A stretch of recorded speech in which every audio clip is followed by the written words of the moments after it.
Welcome to another episode of Treknicity, the show that is all about talking about things regarding Star Trek. Yes, that's it. Wow, I'm your host, is Lars Di Scenza, coming to you from somewhere in the Midwest. Definitely Not beyond the cosmos or California. Yeah, no, California is way beyond the cosmos. With me for this episode is my fellow redshirt geek and hetero life mate, Patrick. Say hi, Patrick. Hi, Patrick, and welcome back to 3x2 Studios. No, I'm sorry.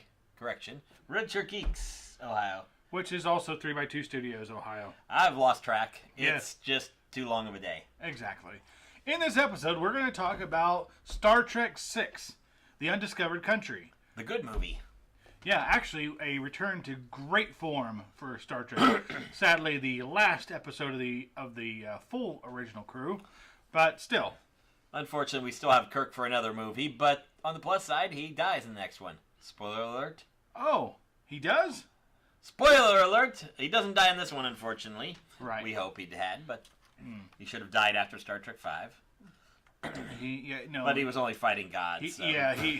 Well, remember, okay, in Star Trek V, it's Kirk versus God. In Star Trek VI, it's a much more dangerous enemy. It's Kirk versus Kirk. So, let's get right to it.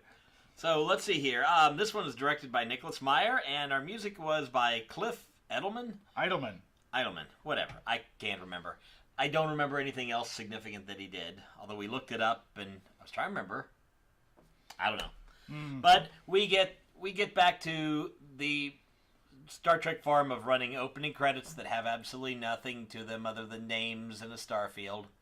And it's boring. And then boom! Yeah, we get an explosion to start up. The giant space fart. Yeah. So we cut to the USS Excelsior under Captain Sulu. Yay! That's actually pretty cool, because I was like really hoping they would do something cool with Sulu after Star Trek 4, and then we had Star Trek 5. Yeah. I think they gave it to him because they realized that Shatner had screwed him out of enough episodes and movies and shit. So, yay, he got the USS Excelsior, which monitored the Klingon moon of Praxis going boom. Which created the giant space fart. Yes. So, of course, the space fart hits them. They have to steer into it because it's smacking them with farty goodness. And, of course, we see the cup of tea flying off his thing. And I'm like, dude, you just totally ruined my cup of tea. Yeah, that pissed me off, too. So. Can you imagine how mad Captain Picard would have been? Oh, Picard would, first of all, he'd have actually used a real cup that wouldn't have spilled. Because that's Picard. He knows, we're going along. We're not going to put teacup where it can fall off easily. Because he's a cool captain. Not like Sulu, and definitely not like Kirk, because Kirk's a douche. Also, okay, so we cut to them discovering it's the Klingon moon of Praxis, and it's mostly gone. So they get a transmission, and it's a Klingon on fire going, "Ah!" And then it cuts to another Klingon saying, "Oh, there was an incident, and everything's fine. Everything's fine now. Nothing to see here. Everything's fine, okay? Hey, how are you?" We're all fine. I thought it was the Klingon officer, Barb Brady. Move along. Nothing to see here. Nothing moving along. Move along. Exactly. All we need is a bunch of Klingon cows singing, "I love the Muna, I love the Juna." Whatever. Okay, so we cut to, let me see here. I have to look at my extensive notes. I was waiting to do that. Yeah, he just wanted to do this so he could slam a So we cut to San Francisco, and we know it's San Francisco because they have to cram the Golden Gate in there because, hey, we're in San Francisco, so Golden Gate! Golden Gate! So are the whales still there? They probably, who knows? They probably moved. left because Star Trek V came on. Yeah. They probably moved somewhere else, like maybe closer to Hawaii or something. So of course we have a big briefing from the CNC himself, and there's a problem, and he's going to have their special envoy talk, and oh, by the way, it's Spock. Did I mention Spock? Like you couldn't tell that right away when he walked right past the camera, even though you couldn't see his face. Yeah, it's Spock. Shocker. So we get Spock addressing the entire rest of the crew, except for Sulu, who's no longer part of the crew, because, screw you, Shatner. Yeah. So we go through all of the things that happened in Praxis at the that apparently the Klingon Empire has 50 years left, and that's pretty much it for them. Oddly enough, it sounds like the franchise, like a foreshadowing of the franchise. The franchise only had 50 years left, although it's only as that much either, but still. So of course, Spock volunteers Kirk to go do things, and after to take the Enterprise and go meet the Klingon Chancellor Gorkon. Yes, Gorkon. Yes. Gorkon. Well, more gore, and it's a con. What? I don't know. It's one of those weird things. And I just realized something. I've been looking over there, and the camera's over here, because I'm confused. It happens a lot with him. So. Okay, so. So we have Kronos 1 show up. Well, no. First we got to get to the Enterprise and have lunch. Oh, of course. We of course cut to space dock, cut to the Enterprise, and we get to meet a new Vulcan because Robin Curtis wouldn't play Saavik the way that they wanted, I guess. Pretty much, yeah. Yeah. So Robin Curtis said, "Screw you." Kirstie Alley probably would have agreed, but she gave up after Star Trek 2. Yeah, and I wouldn't have believed that. She escaped Star Trek 5. Yeah, I wouldn't have believed that Saavik would have gotten that fat. Point taken. Yeah, they'd had to expand the turbo lips. Oh, that would have been horrible. Oh okay. my God, it would be a recreation of Star Trek 5. Like everything would start malfunctioning because it can't take her away. Red alert. Red alert. In the briefing, it's pretty clear that we've forgotten all the events of Star Trek 5 or the Klingons and the Federation were hanging together happily at the end of Star Trek 5. We forgot about that because this is Star Trek 6, and screw Star Trek 5 because Shatner directed. So we get there and we meet Lieutenant Valeris, and suddenly this becomes Star Trek Sex and the City. Oh boy. Surprisingly, Kirk does not have sex with this alien. That's crazy. I know. I mean, but she will screw him later. Yeah. Just not in the way we're used to. No diseases or anything are exchanged. Yeah. Okay. So for those who don't know, Valeris played by Kim Cattrall, who was, of course, in Sex and the City. She was the horse one. Yeah. The most horse one. I know. And that's she crazy. was the horse. Oh. You mean Sarah Jessica Parker? Yes. You mean the woman who looked like a foot? Okay. So anyway, so it's interesting to say that, the Lieutenant Valeris, played by Kim Cattrall, plays an alien, and of course, Kirk does not have sex with her, which is kind of weird because Kim Cattrall is famous for playing a whore. Also, she's a whore.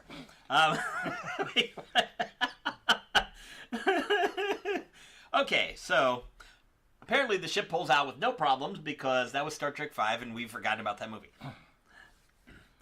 Kirk pretty much goes on to ripping into the Klingons because he doesn't trust them because they killed his son, yada yada, Klingons bad. Valeris shows up and Kirk does not have sex with her again. I know. What's all this about? I mean, like you can tell, he's in a really bad mood. Yeah, yeah. Plus, obviously, he knows that he's going to get screwed by her later. Just not the way we expected or with any venereal diseases passed along. So then we cut to Valeris and Spock. So Valeris is obviously important here for some reason. But we'll get to that later, and Spock says, screw logic. Logic's lame. Let's be cool and shit, and drink Vulcan tea, which is obviously hallucinogenic or psychedelic. I think it would have been cooler if it would have been made by Vulcan tea made by Snapple. Yes. Vapple? I don't know. So the Klingons show up. And it's an awesome shot. Although I'm starting to see that even at this point, the model and motion capture thing it's not holding up quite like it used to be. And because this is a newer movie and it should have some of that feel of this makes sense. Yeah. Instead it just felt like the ship movements were really stiff.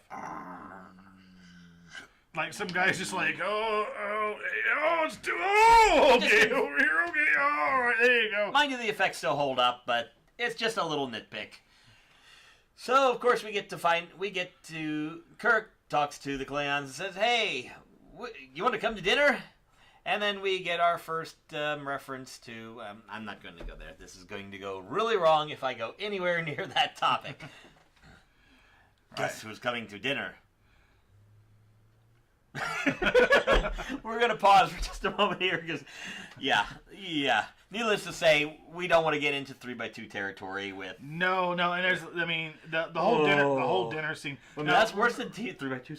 Right, remember, so at this point, Valeris suggests that they have that they use the ship's complement of Romulan ale, which is illegal in the Federation.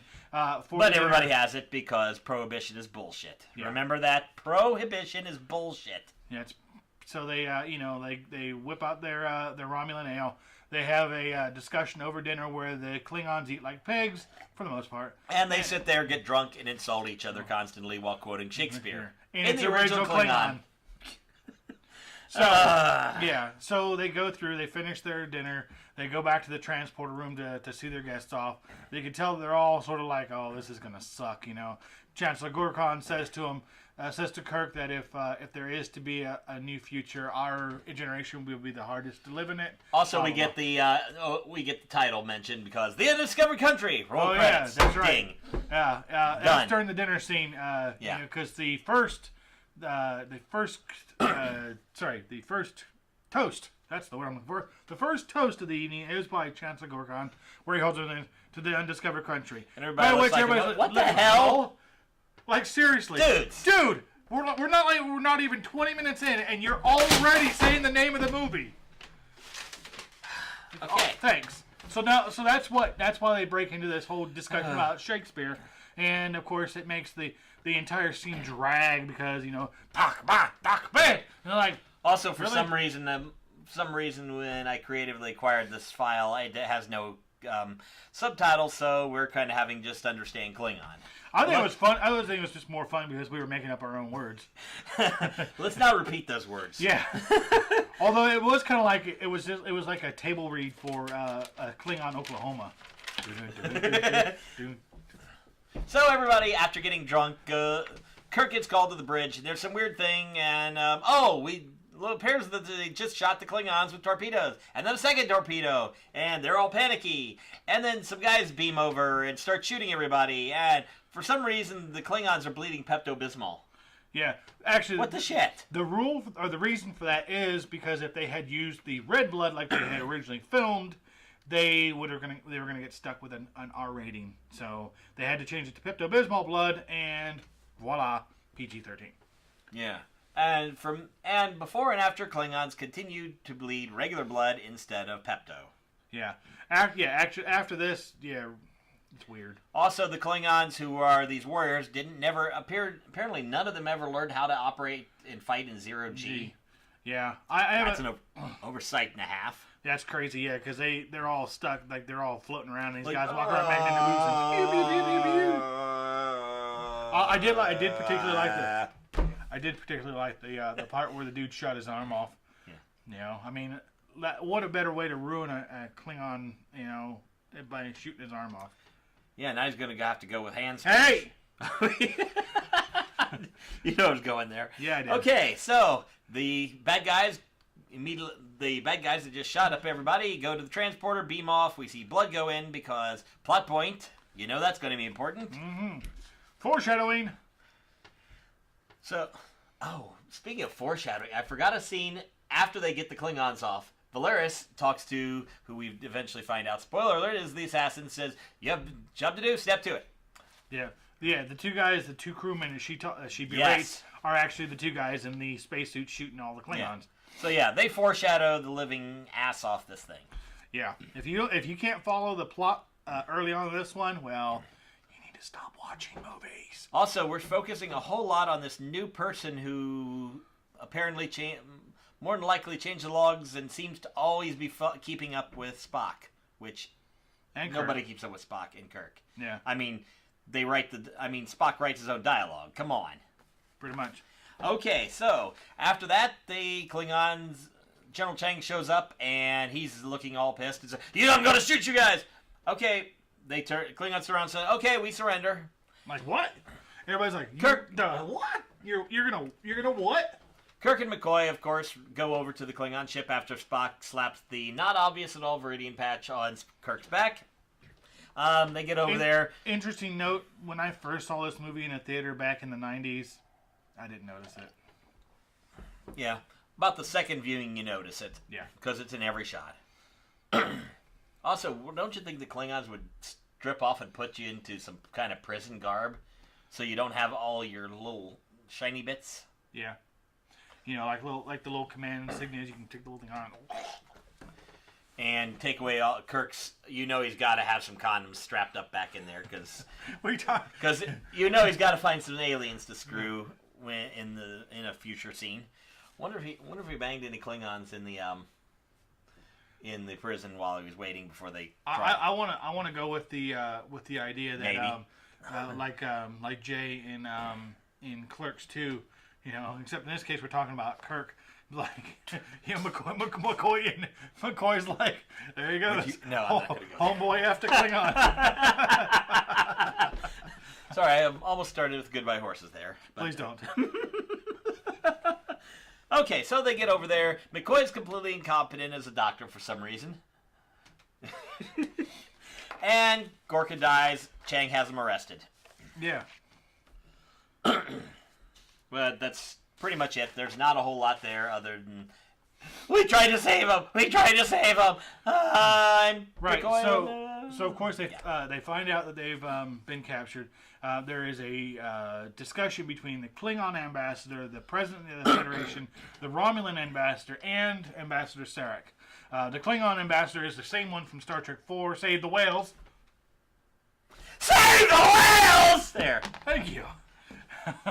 And am I louder in person than in your ears with the earphones? What?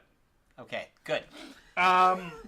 So they're having a discussion. The Klingon ambassador, of course, is hrum, and we never solved anything from Star Trek 4. So we're gonna go off it now because Star Trek 4 didn't exist. Yeah. So 5. I can't remember my numbers. No. 1 number, 2 number, 3 number.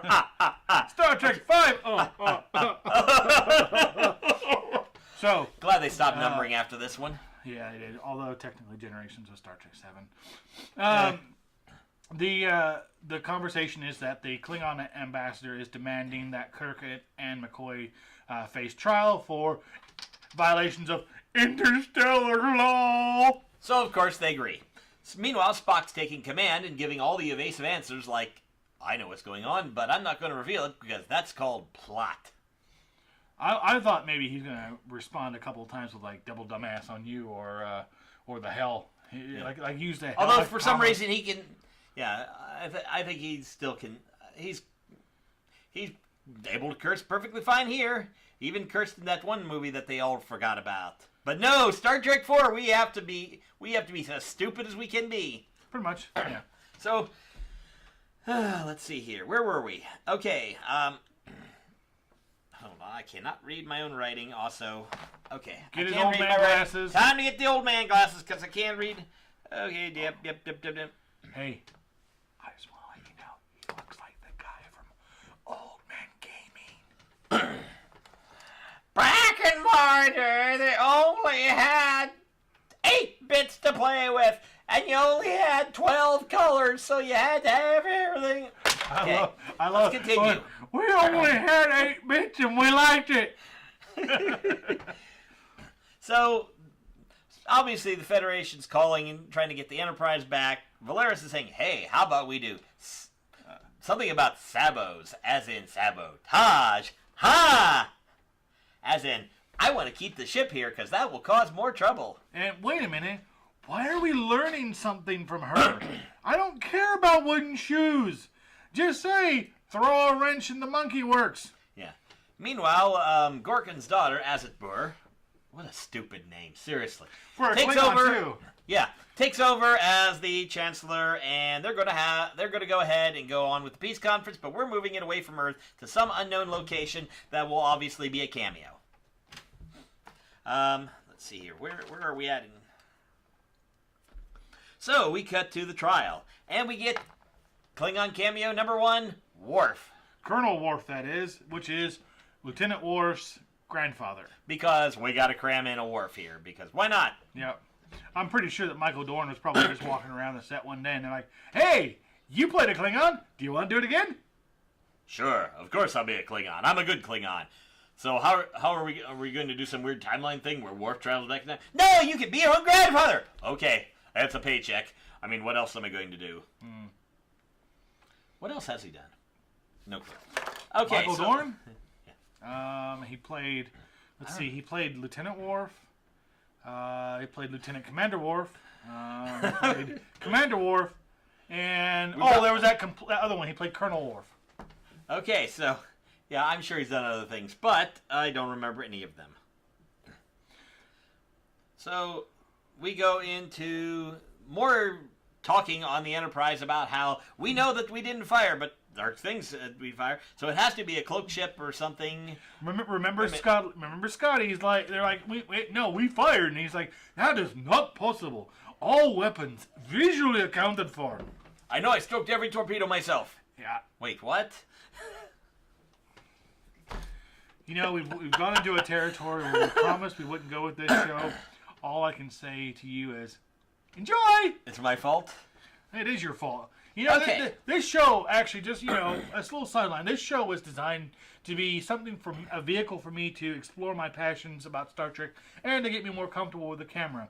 Then this guy comes over and says, I want to join you for some reviews. I'm like, just for the movies. That's just a great idea. And I thought, dumbass. Yeah, what was I thinking?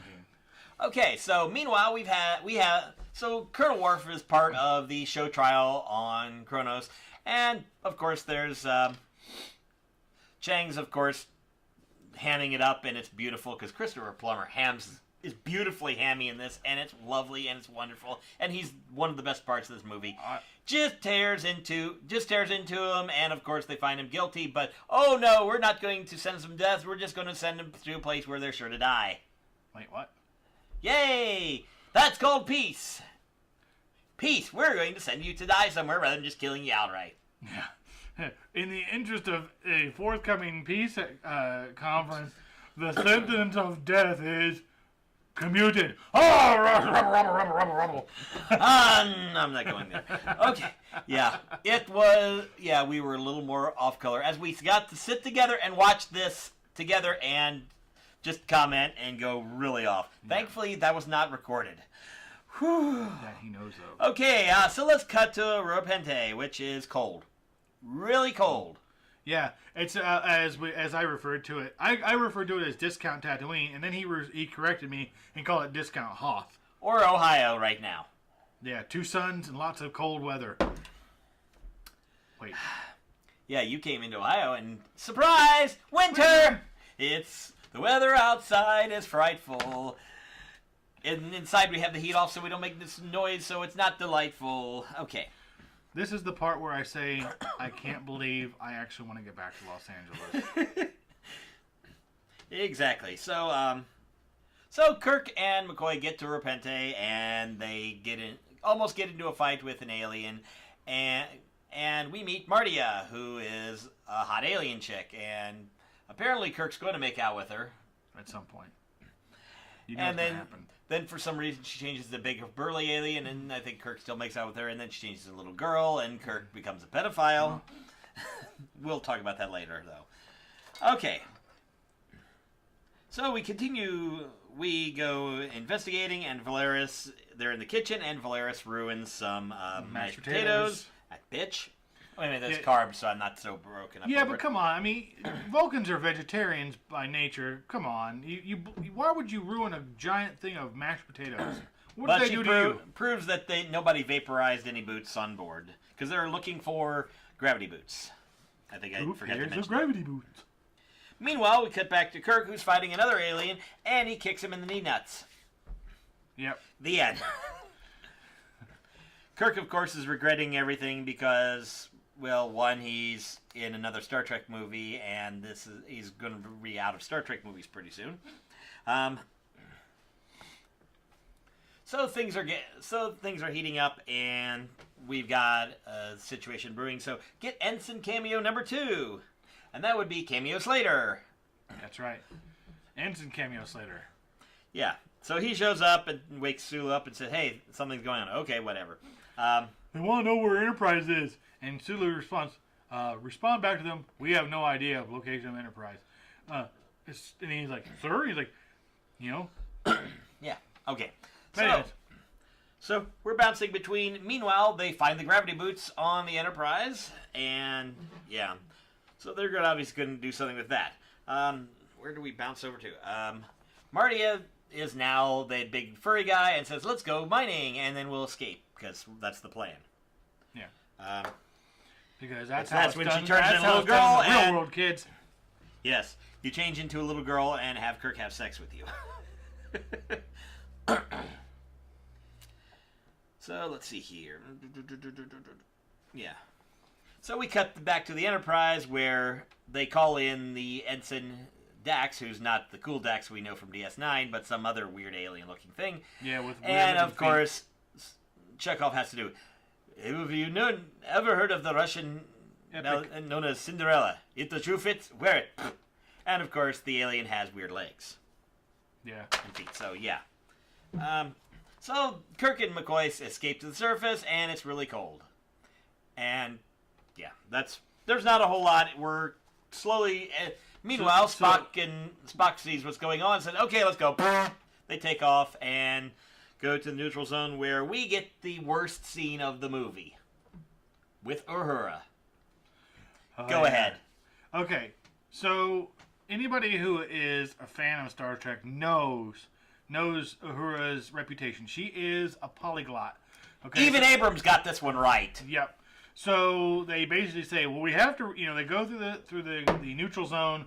They get picked up by a Klingon station, so they're being asked basically where they're going, what they're doing, what they've got, and they have to respond. So of course they have to respond in person, because the universal translator would be picked up. Well, the thing is, they all have to pull out these ancient freaking books on how to speak Klingon, and of course, Uhura sucks at it. Uhura is stumbling through her messages, and we're just like, really? Seriously? That was kind of a slap in the face to Uhura's character. But they eventually get through it, and maybe that's why she was so shitty to Spock in that one movie that doesn't exist. Maybe. That he wasn't putting out. Okay, so let's see where we're at. Whoa. Remember? So of course we get to the last scene with Martia, where they're outside the shield and they're just waiting for things. So of course Kirk punches her in the mouth, and she turns into Kirk, and we have to deal with the horrid reality of two Kirks on one screen. Remember, two Kirks, one screen. So this is what I was talking about earlier. The porn would be better than watching this. The danger, in Star Trek V, it was Kirk versus God. It's Ham-Fist versus Ham-Fist. Yep. Now it's Kirk versus Kirk, a much more deadly enemy. And horrible. So of course the bad guy starts monologuing, and just before he says it's General Chang, they gets beamed up. Oh, did I spoil that? Sorry. Spoiler alert. Of course, anything of this movie is a spoiler alert for you. Yeah. What is wrong with you? The bad guy Seriously. is General P.F. Chang. And Cartwright and a few others. And the Romulan ambassador, and Admiral Valeris. Cartwright, Valeris, Colonel West. So they. Okay, so we get back to the Enterprise, and of course they already have figured out who it is. So of course they set up a trap after finding Burke and Samno dead, shot with close range from phaser that was on stun, because of course Valeris would know this. So they set up the trap for her, and they curse her sudden but inevitable betrayal as Spock gets all angry with her. Which is cool, because, yeah, if I were Vulcan and I had a Vulcan being so un-Vulcan, I'd get un-Vulcan too and smack that bitch's phaser down. Like, bitch, no phaser for you. What is that, a phaser Nazi now? No phaser for you. And then comes some mind raping, where we get, it's this person, this person, this person, this person, this person, and then he says, we don't know, I just tortured her, so we don't know where the conference is. Calls Sulu. Sulu says, okay, it's there. Okay, we'll be there. We may be a little late. So they all fly to the conference, which is, of course, a bunch of diplomats and politicians. So if everybody died, no big.